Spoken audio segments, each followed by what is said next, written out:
Par une nuit glaciale à Strasbourg, la fille d'une femme de ménage s'arrêta pour aider un vieil homme oublié que personne d'autre ne voyait. Sans savoir que sa compassion allait dévoiler le passé caché d'un milliardaire. La nuit était cruelle sur la ville alsacienne. Le vent hurlait entre les rues désertes, mordant à travers chaque couche de tissu et d'espoir. À 17 ans, Abigail pressait le pas devant les bancs, devant les visages qui détournaient les yeux, jusqu'à ce qu'elle le voie.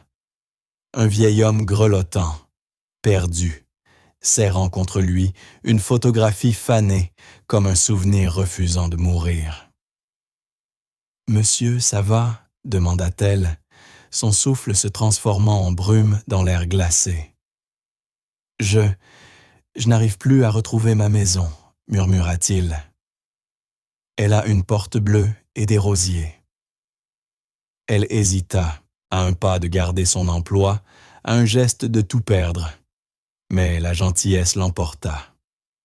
Ce qu'Abigail ignorait, c'est que ce moment, ce choix, l'entraînerait dans une histoire d'amour, de perte et d'un héritage enseveli sous la neige. C'est l'histoire d'un simple acte de compassion qui changea tout. Un vent mordant balayait les rues de Strasbourg, charriant les premiers flocons d'une tempête annoncée, ce froid qui s'insinue jusque dans les os, rappel brutal de la rudesse de l'hiver. Pour Abigail, ce n'était qu'un jour de plus, un jour à lutter contre le froid, contre les dettes, contre l'idée que la vie devait se subir plus que se vivre. Elle resserra son manteau trop fin, ses cheveux blonds fouettant son visage, et hâta le pas sur le trottoir, l'esprit envahi de chiffres qui ne s'équilibraient jamais. Sa mère, Marie, travaillait comme femme de ménage. Ses mains, rouges et gercées, frottaient les sols de vie qui n'étaient pas les leurs. Malgré ses efforts, la pile de factures EDF et de loyers impayés sur la table de la petite cuisine ne cessait de grandir. Les avis d'échéance du bailleur se faisaient plus pressants, les avertissements plus durs. Le petit emploi d'Abigail à la brasserie du centre-ville rapportait à peine de quoi garder la lumière allumée une semaine de plus, acheter une baguette ou faire semblant qu'elle ne s'enfonçait pas lentement. Ce soir-là, le poids semblait plus lourd que jamais. Sa mère était restée silencieuse au petit déjeuner, le regard lointain, un souci qu'elle tentait de masquer derrière un sourire brave. Abigail savait ce que ce silence voulait dire. Elle manquait de temps. Au détour d'une rue, une silhouette recroquevillée sur un banc attira son attention. Un vieil homme perdu dans l'immensité de la ville, serrant une photo usée. Ses vêtements étaient trop fins, son visage marqué d'une confusion qui serra le cœur d'Abigail. Les passants pressaient le pas, tête baissée, col relevé, trop absorbés par leur propre vie pour remarquer ce vieil homme tremblant dans le crépuscule. Abigail hésita. Elle était déjà en retard pour son service à la brasserie. Elle ne pouvait pas se permettre de perdre ce travail. Mais les mots de sa mère, refrain de son enfance, résonnèrent en elle. La gentillesse ne coûte rien, Abby. C'est la seule chose qu'on peut toujours offrir. Elle inspira profondément, l'air glacé lui brûlant les poumons, et s'avança vers l'homme. Un simple choix, un simple geste de compassion allait changer sa vie pour toujours. Le vieil homme leva les yeux à son approche. Ses iris, d'un bleu passé, mêlèrent la peur et la confusion. Il tenait la photo de ses mains tremblantes, le regard fixé sur le visage souriant d'un jeune couple, leurs traits effacés par le temps. « Monsieur, tout va bien ?» demanda Abigail doucement, de peur de l'effrayer. Il cligna des yeux, comme s'il sortait d'un rêve. « Je crois que je me suis perdu, » murmura-t-il d'une voix rauque. « J'étais censé retrouver mon fils, mais je ne me souviens plus où. » Le cœur d'Abigail se serra. Elle regarda autour d'elle. La rue se vidait, les fenêtres des appartements brillaient de chaleur, tandis que le banc restait glacé et isolé. « Où habitez-vous, monsieur? Je peux vous aider à rentrer. » Il secoua la tête, le désespoir traversant son regard. « Je ne me souviens plus de l'adresse, juste de la maison. Elle a une porte bleue et un jardin plein de rosiers l'été. » Une porte bleue et un jardin de roses dans une ville de milliers de maisons, un indice presque vain. L'esprit d'Abigaël s'emballa. Son service à la brasserie, les factures, le visage inquiet de sa mère. Elle devait partir, elle le savait. Mais l'image de ce vieil homme seul et oublié pesait trop lourd sur sa conscience. « Je m'appelle Abigaël, » dit-elle avec un léger sourire. « Et vous? »« Henry, » répondit-il, sa voix un peu plus assurée. « Henry Fitzgerald. »« Eh bien, Henry, » conclut-elle, sa décision prise, « allons d'abord quelque part de chaud, et on verra le reste après. » Elle l'aida à se lever. Son bras, fragile sous sa main, tremblait légèrement. Tandis qu'il marchait vers la brasserie, la neige commença à tomber, recouvrant la ville d'un silence blanc et doux. Abigaël ne savait pas encore que ce simple geste allait dénouer une histoire d'amour, de perte et un lien avec sa propre famille qu'elle n'aurait jamais pu imaginer. Une histoire qui allait la conduire vers un monde de richesse inimaginable et vers l'héritage d'un héros de guerre qu'elle ne connaissait qu'à travers quelques photographies jaunies. La brasserie était un petit havre de chaleur dans la nuit hivernale de Strasbourg. L'odeur du café et des plats frits flottait dans l'air, un parfum rassurant qui faisait toujours sentir à Abigaël qu'elle n'était pas si loin de la maison. Elle guida Henry vers une banquette au fond de la salle, à l'abri des regards des rares clients éparpillés. Il s'affaissa sur le siège de Sky, ses épaules s'abaissant sous une lassitude qui semblait dépasser son âge. « Merci, ma chère », dit-il d'une voix empreinte d'une sincère gratitude qui fit gonfler le cœur d'Abigaël. « Vous êtes une jeune fille bien aimable. »« Ce n'est rien, Henry, » répondit-elle en s'asseyant en face de lui. « Je vais vous chercher un café, ça vous réchauffera. » Elle fit signe à la serveuse. Carole, une femme franche, mais au grand cœur, qui travaillait là depuis aussi longtemps qu'Abigaël s'en souvenait. Carole jeta un regard à Henry, mélange de pitié et d'inquiétude. « Tout va bien ici, Abby ?» demanda-t-elle, ses yeux s'attardant sur les vêtements usés du vieil homme. « Il est un peu perdu, Carole, » expliqua Abigaël. « J'essaie juste de l'aider à retrouver son chemin. » Carole hocha la tête, adoucissant son expression. « T'es une brave fille. Le café, c'est pour moi. » Lorsque Carole s'éloigna, Abigaël se tourna vers Henry. Il fixait la fenêtre, les yeux perdus dans la neige qui tombait. Il y avait dans son regard une tristesse profonde, une solitude si ancienne qu'elle semblait irradier de lui. « Parlez-moi de cette photo, Henry, » dit doucement Abigaël, espérant détourner ses pensées de l'inquiétude. Il baissa les yeux vers l'image, ses doigts suivant le contour du papier jauni. « C'est ma femme, Éléonore, » dit-il d'une voix tremblante d'émotion. « Et moi, il y a bien longtemps. » Abigaël se pencha pour mieux voir. La photo, en noir et blanc, montrait un jeune couple vêtu à la mode d'une autre époque. Le jeune homme était beau, son sourire plein d'assurance. La femme, elle, était magnifique. Ses yeux pétillaient d'un amour qui semblait défier le temps. « Elle est très belle, Henry, » murmura Abigaël. « Elle l'était, » répondit-il, une larme glissant sur sa joue ridée. « La plus belle femme du monde. Elle est partie il y a quelques années. Elle me manque chaque jour. » Le cœur d'Abigaël se serra. Elle connaissait cette douleur, ce vide immense laissé par la perte d'un être aimé. Elle pensa à son père, mort lorsqu'elle n'était encore qu'une petite fille, laissant derrière lui un gouffre que rien n'avait jamais comblé. « Je suis désolée, Henry, » souffla-t-elle. Il leva les yeux vers elle. Un instant, le brouillard de la confusion sembla se dissiper. et elle perçut dans son regard une lueur vive, une intelligence intacte sous la fragilité. « Vous me rappelez un peu elle, vous savez ?» dit-il, d'une voix soudain claire. « Vous avez les mêmes yeux doux. » Abigail sentit la chaleur lui monter aux joues.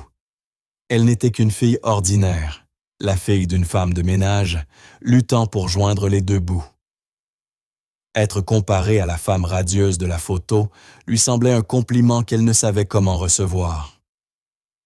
À ce moment-là, Carole revint avec 2 tasses fumantes, interrompant la tension douce du moment. Elle posa les cafés sur la table, son regard s'attardant sur la photo entre les mains d'Henri. « C'est une très belle image », dit-elle d'une voix plus douce qu'à l'accoutumée. « Merci », répondit Henri, la voix à nouveau rauque et lointaine. Lorsque Carole s'éloigna, le téléphone d'Abigail vibra dans sa poche. Son cœur se serra. C'était sa mère. Elle avait complètement oublié son service. « Je dois répondre », murmura-t-elle, la panique montant en elle. « Abby, où es-tu? Tout va bien ?» lança la voix inquiète de Marie à l'autre bout du fil. « Ça va, maman », répondit Abigail en essayant de garder son calme. « Je suis à la brasserie, j'ai été un peu retardée. »« Tu as manqué ton service? Qu'est-ce qui s'est passé? »« Je ne sais pas, je rentre dès que possible. » Elle raccrocha, la main tremblante. Elle devait y aller. Elle allait se faire renvoyer. Mais comment laisser Henri seul ici? « Tout va bien, ma chère ?» demanda-t-il, inquiet, son regard sincère la déchirant davantage. « Je dois aller travailler, » souffla-t-elle. « Je suis en retard. »« Je risque de perdre mon travail, » murmura Abigail. Le visage d'Henri se décomposa. « Oh, ma chère, je suis tellement désolé. C'est entièrement ma faute. Vous devriez y aller. Ne vous inquiétez pas pour moi. » Mais Abigail ne pouvait pas partir. Elle ne pouvait pas laisser ce vieil homme se débrouiller seul dans le froid. Elle pensa à son grand-oncle, Thomas Millet, un héros de guerre, un homme de courage et de principe. Il lui avait toujours appris à faire ce qui est juste, quel qu'en soit le prix. Et abandonner Henri ici, seul et perdu, n'était pas la bonne chose à faire. « Non », dit-elle d'une voix ferme, habitée d'une résolution nouvelle. « Je ne vous laisse pas. Nous allons retrouver votre maison ensemble. » Elle sortit son téléphone et ouvrit l'application de cartes. C'était un coup de dé, mais elle devait essayer. « Dites-moi, Henri, » demanda-t-elle en fixant l'écran. « Vous souvenez-vous d'autre chose? Un repère, un parc, un magasin, n'importe quoi ?»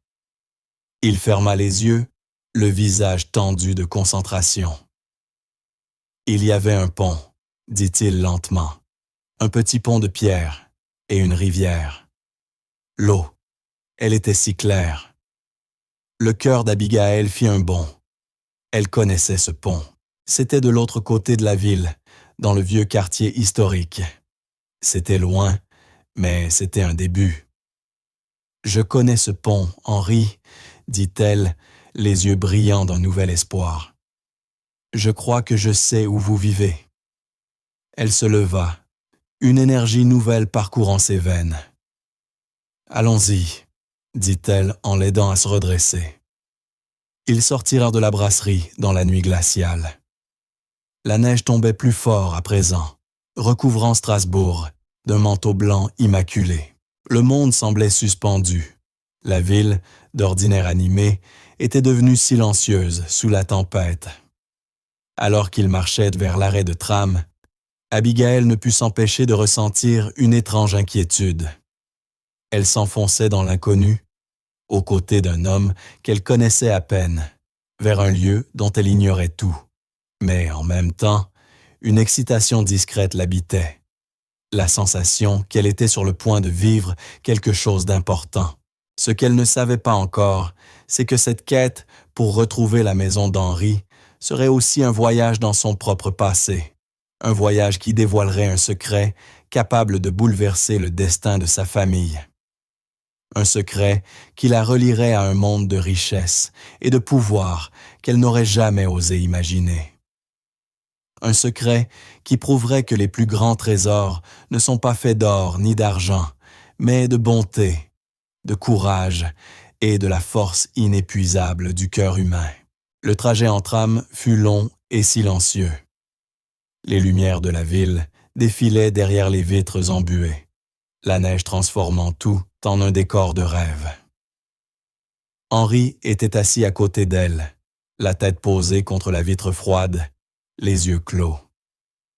Il semblait s'être assoupi, bercé par le léger balancement du véhicule. Abigail l'observait, un tourbillon d'émotions en elle. Bien sûr, elle avait peur. Peur de perdre son emploi, peur de décevoir sa mère, peur de cette montagne de dettes qui ne cessait de croître. Mais en même temps, une étrange paix s'était installée en elle, la certitude d'être exactement à sa place. Elle repensa à son grand-oncle, Thomas Millet. C'était un homme de peu de mots, mais ses actes avaient toujours parlé pour lui. Héros décoré, il avait affronté l'horreur de la guerre avec un courage silencieux qui l'avait toujours inspiré. Il était mort quand elle était encore enfant, mais son souvenir restait vivant, comme une boussole morale dans sa vie. Sa mère lui avait raconté ses exploits, sa droiture, sa conviction qu'un seul individu pouvait faire une différence dans le monde. Il n'avait laissé que peu de biens matériels, mais il leur avait transmis quelque chose de bien plus précieux, un héritage d'honneur, d'intégrité et la certitude qu'il faut toujours défendre ce qui est juste. Alors que le tram filait dans la nuit, Abigail plongea la main dans la poche de son manteau et en sortit un petit médaillon d'argent terni. Il avait appartenu à son grand-oncle, un souvenir de ses années de guerre. Elle l'ouvrit, à l'intérieur, une minuscule photo en noir et blanc d'un jeune soldat, le regard habité d'une détermination qui semblait défier l'horreur. Elle ne l'avait jamais connu, mais elle avait toujours senti un lien profond avec lui. Il faisait partie d'elle, de son histoire familiale. Et assise là dans ce tram au cœur de la tempête, un vieil homme perdu à ses côtés, elle sentit sa présence plus forte que jamais. Le tram finit par s'arrêter à la lisière du quartier historique. La neige tombait drue, le vent sifflant entre les ruelles étroites bordées de vieilles maisons à colombages. Abigail posa doucement la main sur l'épaule d'Henri. « Henri, murmura-t-elle, nous y sommes. » Il entr'ouvrit les yeux, la confusion peinte sur son visage. « Où sommes-nous » ? « Au petit pont de pierre, Henri, » répondit-elle d'une voix pleine d'un espoir qu'elle n'osait pas vraiment croire. « Vous reconnaissez » Il regarda par la vitre, ses yeux scrutant le paysage enneigé. « Je crois que oui, » dit-il avec hésitation. « Le pont, oui, je me souviens du pont. » Ils descendirent du tram et furent aussitôt happés par le froid mordant. Le vent soufflait sans répit, soulevant la neige dans un tourbillon effréné. Abigail resserra son manteau trop mince autour d'elle, ses dents claquant sous les rafales. « Par où, Henri ?» demanda-t-elle, la voix à peine audible dans la bourrasque. Il regarda autour de lui, les sourcils froncés par la concentration. « Par ici, peut-être ?» dit-il, en désignant une ruelle étroite, pavée de pierres anciennes. Ils avancèrent en silence, leurs pas crissant sur la neige fraîche. Les maisons de ce quartier étaient vieilles et majestueuses, leurs fenêtres sombres et imposantes. C'était un autre monde, à 1000 lieues du petit appartement étouffant qu'Abigail appelait chez elle. Après quelques minutes, Henri s'arrêta devant un grand portail en fer forgé. Derrière, une allée sinueuse menait à un hôtel particulier de pierre, aussi grandiose qu'un château.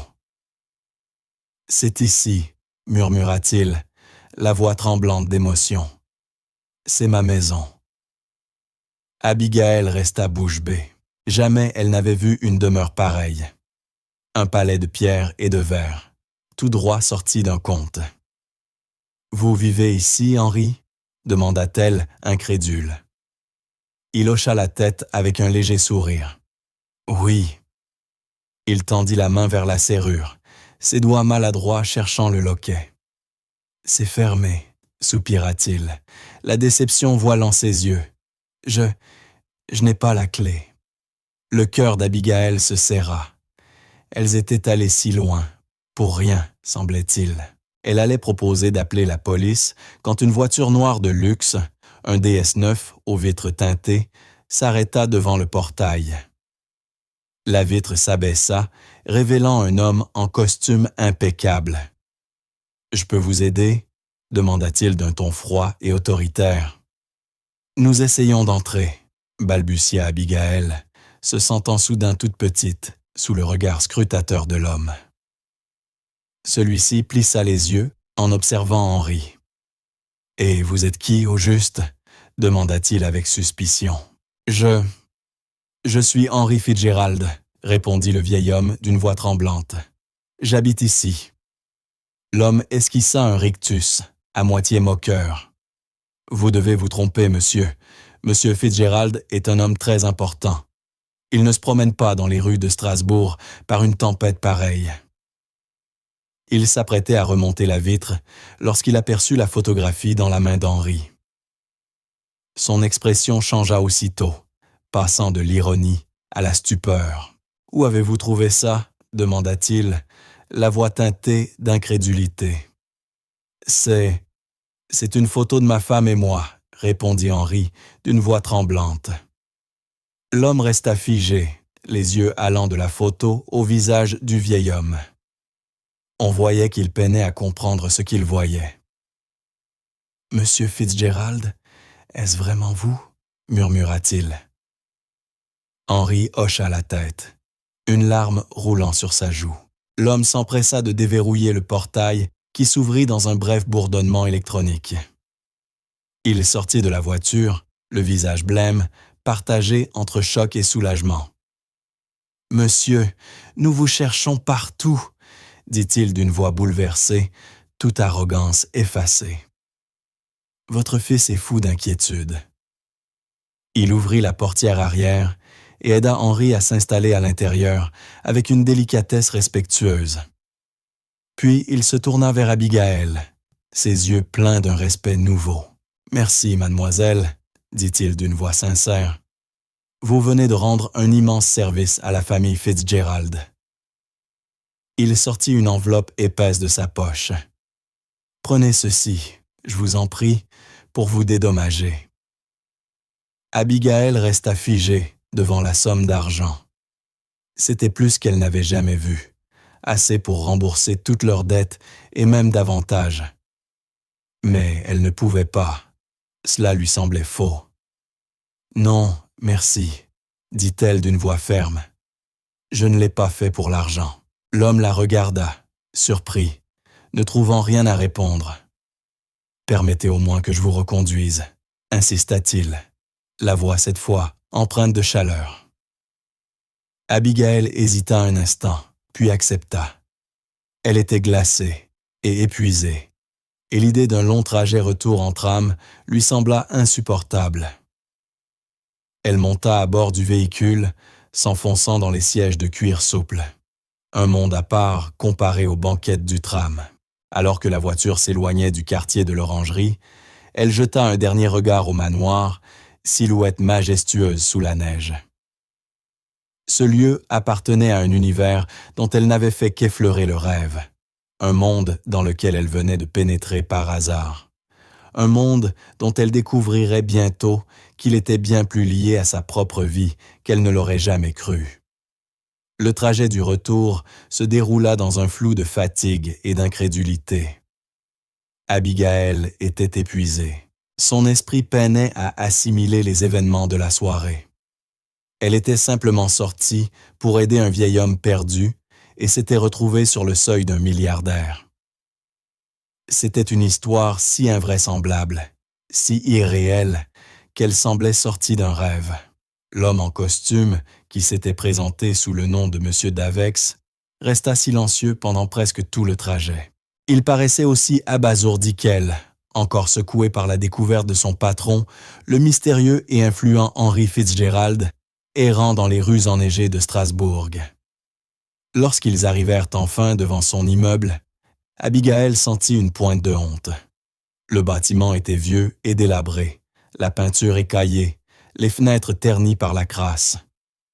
Le contraste avec l'opulence de l'hôtel particulier des Fitzgerald était brutal, un rappel cruel du monde auquel elle appartenait vraiment. « Merci pour la course, monsieur Davex », murmura-t-elle d'une voix timide. « Appelez-moi David », répondit-il avec un sourire chaleureux. « Et merci à vous, Abigail. Vous ne pouvez pas imaginer ce que vous avez fait ce soir. » Il lui tendit une carte de visite en papier épais et luxueux. Abigail la prit, ses doigts effleurant les lettres embossées. Le titre ne signifiait pas grand-chose pour elle, mais elle devinait qu'il pesait lourd dans le monde de ceux qui avaient tout. Elle sortit de la voiture et observa le véhicule s'éloigner, ses feux arrière disparaissant dans la neige tourbillonnante. Elle resta un moment immobile, la carte serrée dans la main, le cœur agité de pensées contradictoires. Elle avait manqué son service, sans doute perdu son emploi, et sa mère devait être morte d'inquiétude. Pourtant, malgré tout, elle ne ressentait aucun regret. Elle avait fait ce qu'il fallait, et c'était tout ce qui comptait. Elle entra dans l'immeuble, accueillie par l'odeur familière d'humidité et de plâtre défraîchi. Chaque marche de l'escalier grinçait sous ses pas, son cœur battant au rythme de la peur et de l'anticipation. En ouvrant la porte de leur petit appartement, elle trouva Marie, assise à la table de la cuisine, le visage tendu par l'inquiétude. « Abby, où étais-tu passée ?» s'exclama-t-elle entre soulagement et reproche. « J'étais morte de peur. »« Je suis désolée, maman, » dit Abigail d'une voix à peine audible. « J'ai été retenue. » Elle s'assit en face d'elle, et les mots jaillirent comme une vague. Elle raconta tout, le vieil homme sur le banc, la photo, la porte bleue et les rosiers, le trajet interminable, la demeure grandiose, l'homme en costume. Marie l'écouta, muette de stupéfaction, les yeux écarquillés entre incrédulité et émerveillement. Quand Abigail eut terminé, sa mère resta silencieuse un long moment, essayant d'absorber cette histoire incroyable. « Un milliardaire, Abby ?» dit-elle enfin, la voix mêlée de doute et d'admiration. « Tu en es sûre ?»« Oui, maman, » répondit Abigail d'un ton ferme. « Il s'appelle Henry Fitzgerald. Il vit dans un hôtel particulier de l'autre côté de la ville. » Marie secoua la tête, un léger sourire sur les lèvres. « Eh bien, je n'en reviens pas, » murmura-t-elle, une fierté tranquille dans la voix. « Tu as toujours eu le don de te retrouver dans les situations improbables, toi. » Abigail éclata d'un vrai sourire, le premier de la soirée. « On dirait bien, maman. »« Oui, on dirait bien. » Elles restèrent là un moment, portées par le silence réconfortant de leur petit logement. Dehors, la neige continuait de tomber, recouvrant la ville d'un voile paisible.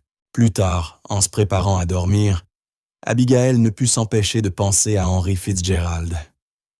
Était-il au chaud? Avait-il retrouvé son fils? Elle l'espérait de tout cœur. Elle sortit la carte de visite de David Davex et fit glisser ses doigts sur les lettres dorées. Elle savait qu'elle ne reverrait sans doute jamais Henry Fitzgerald. Leurs chemins s'étaient croisés pour un instant fugace avant de se séparer à jamais. Mais tandis qu'elle sombrait dans le sommeil, une intuition douce et persistante s'imposa à elle. Ce n'était pas la fin de l'histoire. C'était le commencement. Le début d'un voyage qui l'amènerait là où elle n'aurait jamais osé rêver, vers un secret capable de transformer sa vie pour toujours. Le lendemain matin, Strasbourg se réveilla sous un manteau immaculé. Le soleil brillait sur les toits enneigés, faisant scintiller la ville comme un cristal. Mais cette beauté hivernale passa inaperçue pour Abigail, dont l'esprit restait prisonnier des échos de la veille. Abigail avait été renvoyée de la brasserie. La réalité de leur situation financière lui pesait comme un fardeau sur les épaules. Toute la journée, elle erra dans un état second, repassant sans cesse dans son esprit les événements de la veille. Elle ne parvenait pas à chasser de son esprit le visage d'Henry Fitzgerald, la tristesse dans ses yeux, cette douceur mêlée de gratitude avec laquelle il l'avait regardée. À plusieurs reprises, elle pensa composer le numéro inscrit sur la carte de visite, simplement pour s'assurer qu'il allait bien. Mais elle n'osa pas. Elle n'était qu'une fille du quartier pauvre, et lui, un milliardaire. Leur monde était trop éloigné. Au fil des heures, un sentiment d'impuissance la submergea. Elle avait l'impression d'être prise au piège, sans issue. Puis, alors qu'elle s'apprêtait à abandonner tout espoir, on frappa à la porte. Elle ouvrit et découvrit un homme en uniforme impeccable, tenant un immense bouquet de roses rouges. « Livraison pour Abigail », annonça-t-il d'une voix polie et professionnelle. Abigail resta figée. Elle n'avait jamais reçu de fleurs de sa vie. Ses mains tremblaient lorsqu'elle prit le bouquet. Les roses étaient d'un rouge profond, leurs pétales d'une douceur veloutée. C'étaient les plus belles fleurs qu'elle eût jamais vues. Glissée entre les tiges se trouvait une petite enveloppe blanche. Elle l'ouvrit, le cœur battant de curiosité et d'émotion mêlées. L'écriture, élégante et soignée, disait « Chère Abigail, merci pour votre gentillesse. Vous êtes un véritable ange. Veuillez accepter ce modeste signe de ma gratitude. Henry Fitzgerald. » Dans l'enveloppe, un chèque de 10 000 €. Abigail resta pétrifiée. Son regard passait d'un zéro à l'autre, incapable de réaliser. C'était plus d'argent qu'elle n'en avait jamais vu. De quoi rembourser toutes leurs dettes et recommencer à zéro. Elle montra le chèque à Marie, qui resta aussi sidérée qu'elle. Elles se prirent dans les bras et éclatèrent en sanglots, des larmes de joie et de soulagement. C'était un miracle, un vrai miracle. Les jours suivants passèrent dans un tourbillon d'excitation.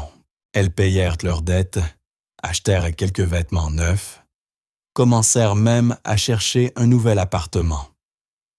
Pour la première fois depuis des années, un sentiment d'espoir flotta dans l'air, celui que la vie, enfin, allait s'arranger. Mais, à mesure que l'euphorie s'estompait, Abigail sentit poindre une gêne. Cet argent était un don, une bénédiction, mais aussi une forme d'aumône. Elle voulait tracer sa propre voie, prouver sa valeur. Alors, un matin, elle prit sa décision. Elle appellerait le numéro sur la carte de visite. Elle voulait remercier M. Fitzgerald en personne et lui dire qu'elle n'acceptait rien de plus. Les mains moites, elle composa le numéro. À sa grande surprise, David Davex décrocha dès la première sonnerie. « Abigail » s'exclama-t-il avec chaleur. « Je suis heureux que vous appeliez. Monsieur Fitzgerald souhaite vous voir. Il a une proposition à vous faire. » « Une proposition ?» Abigail fronça les sourcils. Que pouvait bien vouloir un homme comme Henry Fitzgerald d'une fille comme elle? Intriguée, elle accepta le rendez-vous. Le lendemain, elle se rendit au siège du groupe Fitzgerald, une tour de verre et d'acier dominant le centre-ville, symbole éclatant de pouvoir et de fortune. En pénétrant dans le hall, son cœur s'emballa. Elle avait l'impression d'entrer dans un autre monde, un monde auquel elle n'appartenait pas. Lorsqu'on la fit entrer dans le bureau de M. Fitzgerald, elle fut surprise. L'endroit, spacieux et lumineux, n'avait rien d'austère. Un feu crépitait doucement dans la cheminée, et une grande bibliothèque couvrait tout un mur. Derrière un bureau de bois d'acajou, impeccablement vêtu, siégeait Henry Fitzgerald. Il semblait bien différent du vieil homme perdu de cette nuit-là. Ses vêtements étaient soignés, ses cheveux bien peignés, et la confusion avait disparu de son regard. Mais il avait gardé le même sourire bienveillant, les mêmes yeux doux. « Abigail, ma chère, » dit-il d'une voix chaleureuse.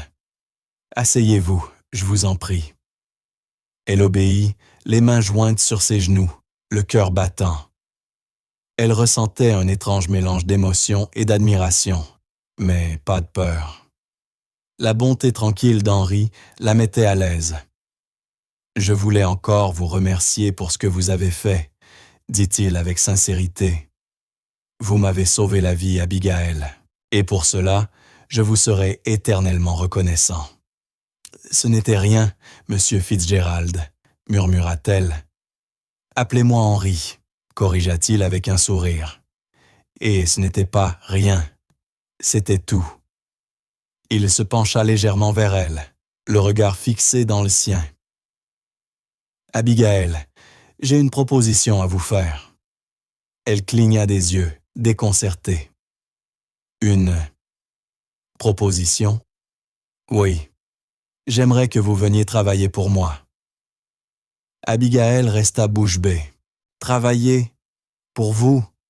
Mais que pourrais-je bien faire? »« Je veux que vous deveniez mon assistante personnelle, » dit Henri d'une voix ferme et assurée.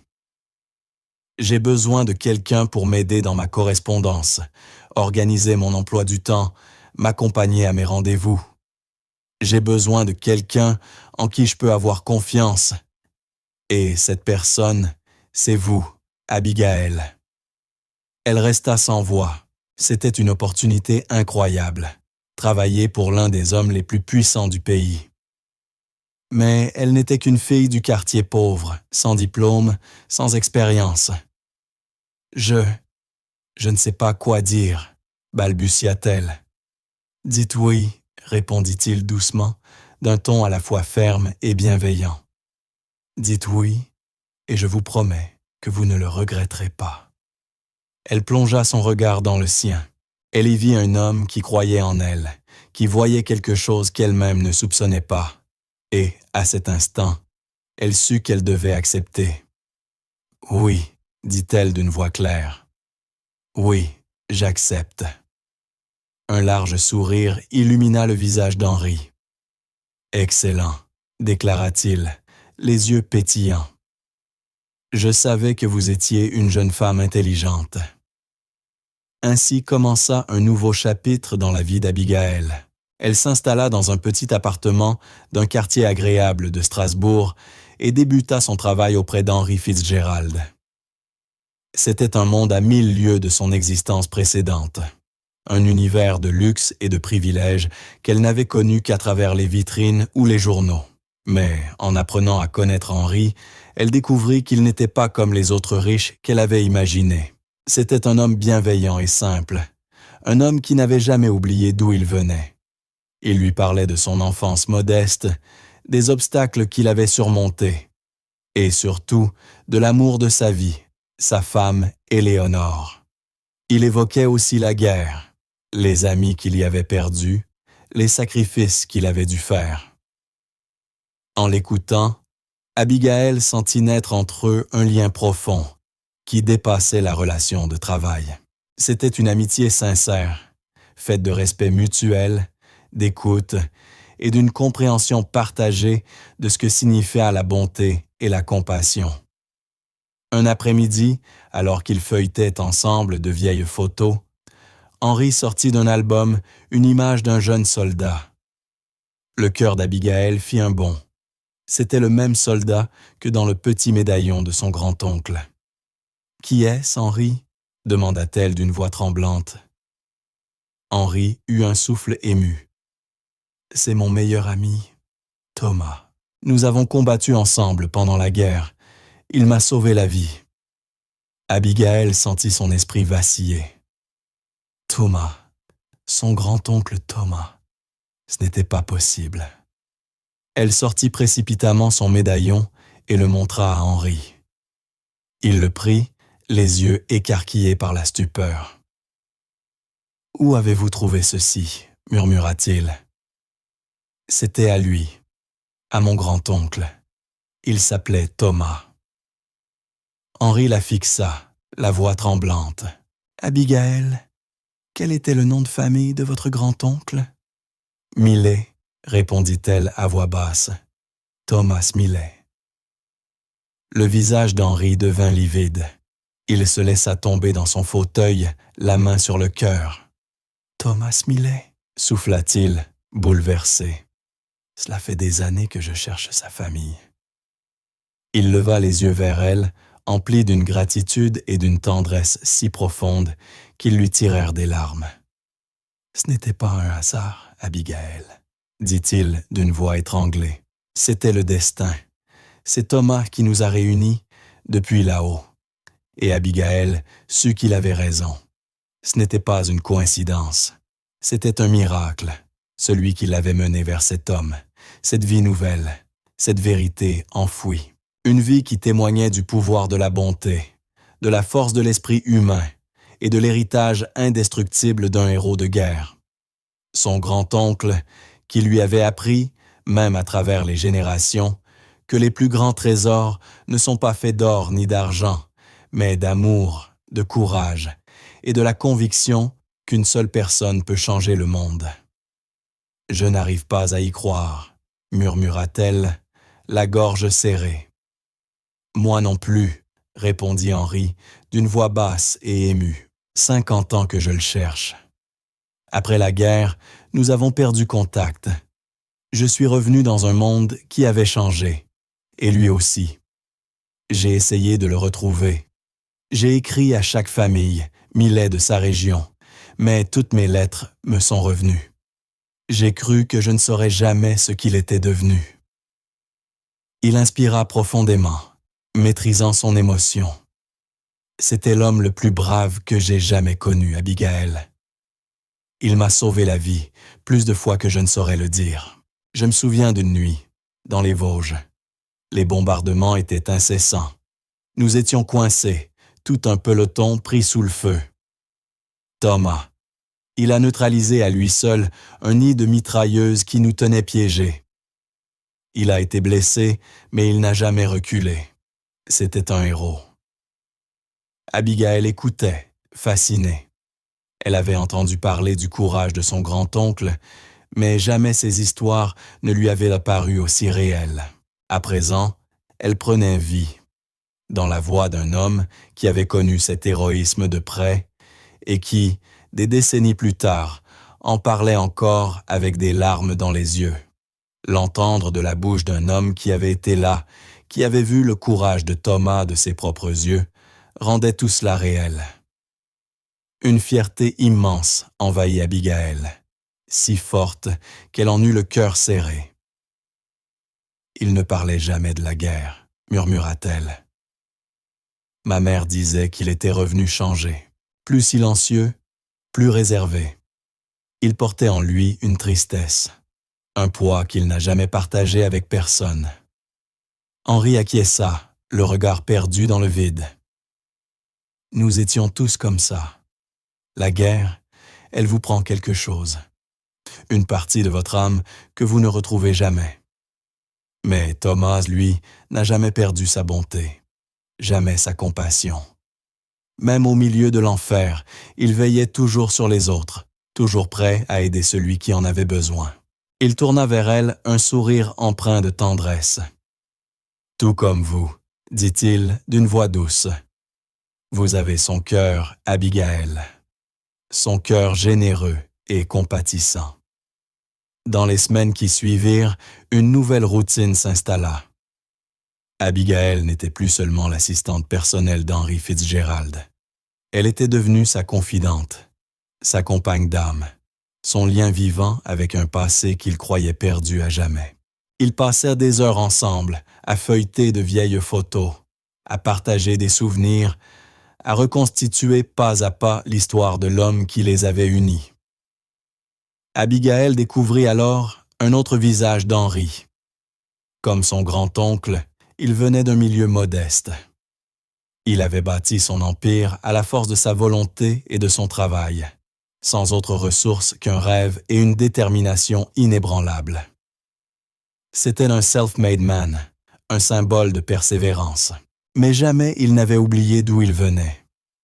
C'était un homme de bien, un philanthrope qui consacrait sa richesse à aider les autres. À travers Henry, Abigail découvrit aussi un côté méconnu de Thomas Millet. Il avait été un artiste talentueux, capable de saisir la beauté du monde dans un simple croquis. Un amoureux de poésie, capable de réciter des vers de Hugo ou de Shakespeare par cœur, et un romantique, profondément épris d'une femme rencontrée pendant la guerre, une infirmière française qu'il avait perdue dans un accident tragique avant de rentrer au pays. C'est pour cela qu'il ne s'est jamais marié, expliqua Henry avec mélancolie. Il disait qu'il avait déjà donné son cœur et qu'il ne pouvait plus aimer une autre femme. Ces mots tirèrent des larmes à Abigail. Elle pensa à cet homme qu'elle avait toujours imaginé fort et lointain, découvrant soudain sa fragilité, son humanité, son amour perdu. Cela lui fit prendre conscience de la valeur des petites choses de sa propre vie, la présence de sa mère, l'amitié d'un homme comme Henry. Au fil des jours, Abigail s'épanouissait. Elle laissa derrière elle les doutes qui l'avaient dès si longtemps hanté. Cette impression de ne pas être à sa place, de ne pas être assez.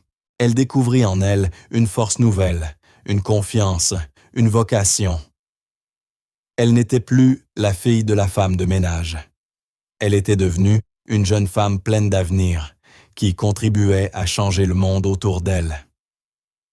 C'est à cette époque qu'elle fit la connaissance du fils d'Henry, Jean Fitzgerald, un homme d'une quarantaine d'années, au regard franc, doté de l'intelligence de son père et de la douceur de sa mère.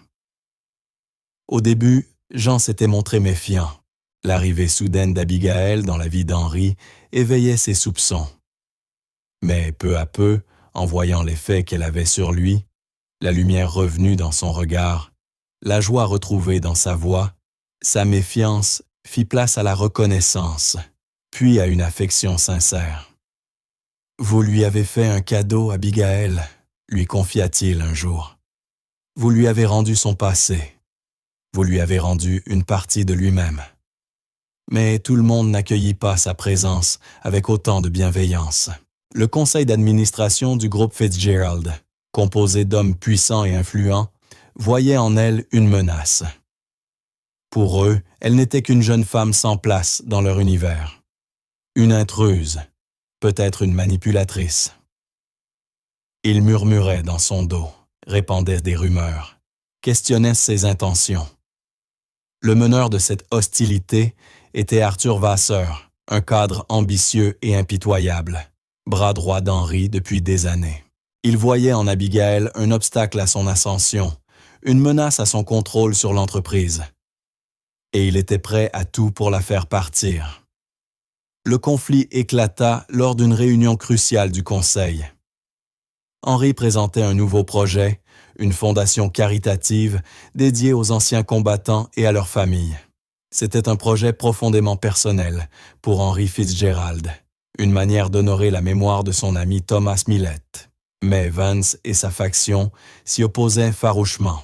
À leurs yeux, ce n'était qu'une perte d'argent, un projet sentimental sans intérêt économique. Ils argumentaient, s'emportaient, tentèrent d'intimider Henry pour le faire renoncer. Assise à ses côtés, Abigail sentait son cœur battre à tout rompre. Jamais elle n'avait assisté à une réunion avec autant d'hommes puissants. Jamais elle n'avait vu une telle démonstration de cupidité et d'orgueil. Elle se sentait petite, insignifiante, un agneau au milieu des loups. Mais en tournant les yeux vers Henry, elle retrouva son calme. Il était vieux, certes, fragile peut-être, mais pas faible. Assis bien droit, il écoutait patiemment leurs objections, leurs menaces voilées, leurs remarques condescendantes. Et lorsqu'ils eurent fini, il prit la parole. Sa voix n'était pas forte, mais elle était ferme, claire, chargée d'une dignité tranquille. Il parla de son amitié avec Thomas Millet, des sacrifices qu'ils avaient faits, de la dette que tous devaient à ceux, hommes et femmes, qui avaient tout risqué leur vie pour leur pays. Il parla de compassion, de mémoire, du devoir de redonner un peu de ce qu'on a reçu, de changer les choses par la bienveillance. Et à mesure qu'il parlait, Abigail vit les visages changer. Les hommes qui, quelques minutes plus tôt, transpiraient d'arrogance et de mépris, baissèrent les yeux vers leurs mains. Une rougeur de honte monta à leurs joues. Ils avaient été si obsédés par les chiffres et le pouvoir qu'ils en avaient oublié l'essentiel, la valeur humaine, le prix de la guerre, la dignité des cœurs blessés. Lorsqu'Henri eut terminé, un long silence emplit la salle. Puis, un à un, les membres du conseil prirent la parole. Ils évoquèrent leur père, leur grand-père, leurs frères partis au front. Ils parlèrent de la reconnaissance qu'ils leur devaient, des vies marquées par le sacrifice. Et finalement, le vote fut unanime. La fondation Thomas Millet était approuvée. Ce fut une victoire, pour Henri, pour la mémoire de Thomas et pour la force éternelle de la bonté. En quittant la salle du conseil, Henri s'appuya sur le bras d'Abigail, ses pas lents mais assurés. Il la regarda, un sourire de fierté éclairant son visage. « Vous avez été très courageuse, Abigail, » dit-il d'une voix pleine d'admiration. « Je n'ai rien fait, » répondit-elle, un peu déconcertée. « Vous avez fait plus que vous ne le pensez, » répliqua-t-il avec un éclat dans les yeux. « Vous étiez ma force, ma conscience, mon courage. » Et à cet instant, Abigail comprit qu'elle avait trouvé sa place dans le monde. Elle n'était plus seulement la fille d'une femme de ménage, ni même une assistante personnelle. Elle était une partenaire, une confidente, une amie, une partie vivante d'un héritage de bonté et de compassion qui perdurerait bien après eux. L'hiver s'effaça lentement. La neige fondit, laissant place aux premières touches du printemps. Les jours s'allongèrent, l'air s'adoucit, et le monde sembla s'éveiller d'un long sommeil. Et avec les saisons, la vie d'Abigail se transforma. La fondation Thomas Millet fut un succès éclatant. Elle offrait des aides financières, des formations professionnelles et un soutien psychologique à des milliers d'anciens combattants et à leurs familles. Un phare d'espérance, preuve vivante qu'un seul geste de compassion pouvait bouleverser des vies. Abigail s'y investit corps et âme. Sa passion et son dévouement inspiraient tous ceux qui l'entouraient. Elle n'était plus la jeune fille timide qui avait trébuché par hasard dans la vie d'Henry Fitzgerald. Elle était devenue une femme assurée, compétente, une force du bien. Et plus elle travaillait, plus elle découvrait qui avait été son grand-oncle.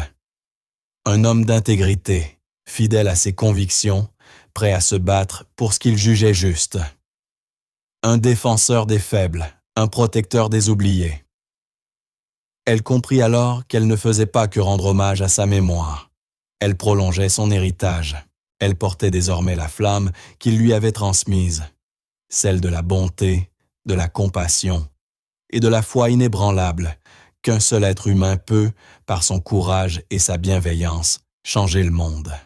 Un après-midi ensoleillé, alors qu'elle traversait le parc, elle aperçut une jeune femme assise sur un banc, en pleurs. C'était une mère célibataire, fraîchement expulsée de son logement, sans ressources, sans solution. Elle n'avait nulle part où aller, personne vers qui se tourner. Abigail s'assit à côté d'elle, le cœur serré devant tant de détresse. Elle écouta son histoire, lui parla doucement, ses mots emplis de réconfort et d'humanité. Peu à peu, la jeune mère releva la tête, apaisée par cette présence bienveillante. Et puis, Abigail fit quelque chose qu'elle n'aurait jamais imaginé faire quelques mois plus tôt. Elle sortit son chéquier et écrivit un montant qui, dans son ancienne vie, aurait représenté une fortune. De quoi payer un nouveau logement, acheter de la nourriture, offrir un nouveau départ. La jeune femme contempla le chèque, les yeux écarquillés, entre l'incrédulité et la gratitude. Elle se jeta dans les bras d'Abigaël, ses larmes de désespoir se changeant en larmes de joie. « Merci, murmura-t-elle d'une voix étranglée. Merci de m'avoir vu. Merci d'avoir eu pitié de moi. » Lorsqu'Abigaël s'éloigna, un sentiment de paix profonde l'envahit. Elle ne l'avait pas fait pour la reconnaissance, ni pour se sentir vertueuse. Elle l'avait fait parce que c'était juste, parce que c'était ce que Thomas aurait fait. Ce jour-là, elle comprit enfin le véritable sens de la richesse. Ce n'était pas l'argent, ni le pouvoir, ni les possessions, mais la capacité de changer la vie des autres, la joie de donner, le bonheur d'aider, l'héritage durable d'un cœur généreux et compatissant. Le soleil réchauffait son visage. En levant les yeux vers le ciel, elle sentit une gratitude immense l'envahir. Une gratitude si forte qu'elle en eut les larmes aux yeux. Elle remercia intérieurement les épreuves, les luttes, les nuits d'angoisse qui l'avaient menée jusqu'ici. Elle remercia sa mère pour son amour inébranlable. Elle remercia Henri pour sa confiance, sa sagesse, son amitié. Et surtout, elle remercia Thomas Millet, l'homme qu'elle n'avait jamais connu, mais qui avait changé sa vie à jamais. Elle savait que le chemin serait encore long, semé d'obstacles. Mais elle n'avait plus peur. Elle était forte, elle était prête, car elle savait qu'elle n'était pas seule. Elle faisait partie d'une chaîne de bonté tissée à travers les générations, commencée par un jeune soldat courageux au cœur de la guerre, transmise à un vieil homme solitaire dans un manoir silencieux, et désormais entre les mains d'une jeune femme au cœur compatissant. Et tandis qu'elle marchait, légère et sereine, elle sut qu'elle continuerait de porter cet héritage. Elle serait un phare d'espérance dans un monde souvent dur et indifférent. Elle serait la preuve qu'un seul acte de bonté peut tout changer, qu'au plus froid des hivers, la chaleur du cœur humain peut faire fleurir la beauté. 1 an plus tard, l'auditorium était plein à craquer. Une mer d'invités distingués en tenue de soirée. Leurs applaudissements polis résonnaient sous les hautes voûtes. Sur la scène, sous la lumière douce des projecteurs, se tenait Abigaël. 1 an auparavant, elle aurait été invisible dans une telle salle, simple serveuse parmi les ombres. Ce soir, elle était l'oratrice principale. Elle portait une robe bleu nuit, sobre, sans bijoux. Mais sa prestance, sa voix assurée, commandèrent le respect de toute l'assemblée. C'était le premier gala anniversaire de la Fondation Thomas Millet. En seulement 12 mois, elle était devenue une force du bien, preuve éclatante de ce que la compassion peut accomplir lorsqu'elle s'allie aux moyens. Abigaël regarda la salle. Son regard trouva sa mère, Marie, assise au premier rang. Les yeux de celle-ci brillaient de fierté, un sourire lumineux aux lèvres. À côté d'elle se trouvait John Fitzgerald, qui lui adressa un signe encourageant. « Il y a 1 an, commença Abigaël, sa voix claire et douce, portée par le micro. J'ai rencontré un homme, un soir d'hiver. Il était perdu, seul. L'aider me semblait alors une petite chose, un geste ordinaire que n'importe qui aurait fait. » Elle s'interrompit, esquissa un sourire tendre. « Mais j'ai appris, au fil de cette année, que ce sont les petites choses qui changent tout. Ce sont elles qui font tourner le destin. » Elle ne parla pas de chiffres ni de bilan. Elle parla d'êtres humains. Elle raconta l'histoire de Michel, un ancien soldat revenu du front blessé, dans son corps et dans son âme. Il avait perdu son travail, son logement et presque sa famille. Grâce à la Fondation, il avait reçu une rééducation, un accompagnement psychologique et une aide à la réinsertion. Et la semaine précédente, Michel lui avait envoyé une photo. Lui, debout devant sa nouvelle maison, sa femme et sa fille dans les bras, le sourire sincère d'un homme revenu à la vie. Elle parla ensuite d'une autre ancienne combattante, Sarah, une femme âgée qui avait servi comme infirmière pendant une guerre depuis longtemps oubliée. Elle vivait dans la misère, ses médailles rangées dans une boîte poussiéreuse, son courage presque effacé par le temps. La Fondation lui avait accordé une aide financière, lui permettant de vivre dans la dignité qu'elle méritait. Mais surtout, elle l'avait aidé à raconter son histoire, à préserver sa mémoire pour les générations à venir. À mesure qu'Abigail parlait, la salle se tut. Le tintement des verres s'éteignit, les chuchotements s'évaporèrent. L'auditoire était suspendu à ces mots, non par la rhétorique d'un discours bien rodé, mais par la sincérité nue de sa voix. Ces hommes et ces femmes n'étaient là plus des donateurs, mais des témoins. Témoins de l'impact profond de leur générosité. Abigail conclut en levant le petit médaillon d'argent terni qui ne la quittait jamais. « Ce médaillon appartenait à Tom Smiley », dit-elle d'une voix tremblante d'émotion. C'était un héros qui a sauvé la vie de son meilleur ami. Henry Fitzgerald, 2 hommes ordinaires, capables d'actes extraordinaires. Cette fondation est leur héritage. C'est la preuve vivante de leur conviction. Aucun de ceux qui servent ne doit jamais être oublié. C'est une promesse, celle d'aider nos héros à retrouver le chemin de la maison. La salle explosa en applaudissements. Une ovation debout qui dura de longues minutes. Et lorsqu'Abigail descendit de scène, son cœur débordait. Les louanges, les honneurs, tout cela était agréable, bien sûr. Mais ce qui comptait vraiment, c'était cette certitude. Elle faisait partie d'une chaîne de bonté plus vaste qu'elle, une flamme transmise à travers le temps. Plus tard dans la soirée, quand le dernier invité quitta le grand salon, Abigail resta seule. Elle marcha jusqu'à la grande baie vitrée et contempla les lumières de la ville, scintillant dans la nuit claire. Le ciel, piqué d'étoiles, lui rappela une date, exactement 1 an jour pour jour depuis sa rencontre avec Henry. Elle pensa à la jeune fille qu'elle était alors, effrayée, perdue, accablée par la vie, et à la femme qu'elle était devenue, une femme de force, de but et de cœur. Le chemin n'avait pas été facile. Elle avait douté souvent. Elle s'était sentie imposteur, étrangère à ce monde de richesse et de pouvoir. Arthur Vasseur et quelques-uns de ses alliés du Conseil continuaient à la surveiller, derrière leur sourire poli, leur rancune toujours vive.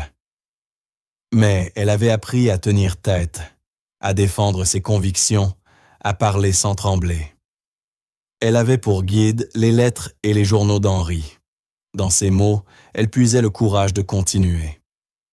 Et elle avait l'amour inébranlable de sa mère, ce fil invisible qui la reliait à ses racines, à ses valeurs d'avant. Un léger pas derrière elle la fit se retourner. C'était Jean Fitzgerald. « Il aurait été si fier de vous ce soir, Abigail, » dit-il doucement. « J'espère, » murmura-t-elle. « J'en suis sûr, » répondit-il avec un regard sincère. « Vous n'avez pas seulement préservé son héritage, vous l'avez amplifié. Vous lui avez donné un cœur, une âme. Vous êtes devenue la fille qu'il n'a jamais eue. » Les larmes montèrent aux yeux d'Abigail. Elle avait perdu un grand-oncle qu'elle n'avait jamais connu, mais elle avait trouvé un père spirituel, un mentor, un ami, et en Jean, un frère. Le lendemain, elle prit le bouquet de roses rouges du gala et se rendit au cimetière. Elle déposa les fleurs sur la tombe d'Henry, le rouge vibrant, tranchant sur le marbre blanc. Le vent d'hiver caressait ses joues. Le silence du lieu apaisait son cœur. « Nous l'avons fait, Henry, » murmura-t-elle. « Nous changeons les choses, comme vous et Thomas autrefois. » Elle sortit le médaillon de sa poche. Elle n'eut pas besoin de l'ouvrir. L'image du jeune soldat vivait en elle. Un symbole éternel de courage, de sacrifice et d'amour. Les forces invisibles qui avaient guidé tout ce voyage. En quittant le cimetière, une paix profonde l'envahit. Le passé n'était plus un fardeau, mais une fondation sur laquelle bâtir. Et l'avenir, autrefois source d'angoisse, devenait un horizon infini de possibles. Elle n'était plus la fille d'une domestique. Elle était une dirigeante, une bienfaitrice, une conteuse d'histoires, la gardienne d'un héritage, la protectrice d'une promesse. Et tandis qu'elle s'éloignait, légère et sûre d'elle, elle savait que ce n'était pas la fin. Il restait encore tant d'histoires à raconter, tant de vies à toucher, tant de héros à ramener chez eux. Le monde était plein d'âmes perdues, attendant, dans le froid, un geste, un regard, une main tendue. Et Abigail serait là, toujours là. Et c'est ici que s'achève notre histoire, pour l'instant. Si elle vous a permis, ne serait-ce qu'un instant, de vous évader du quotidien, d'oublier le bruit du monde, alors elle a rempli son rôle. Dites-moi ce que vous faisiez en l'écoutant, sur la route, après le travail ou au calme d'une nuit. Et si vous souhaitez croiser à nouveau notre chemin, un simple like ou un abonnement fait toute la différence. Merci d'avoir partagé ce moment. Et souvenez-vous, il suffit d'un seul geste de bonté pour changer une vie.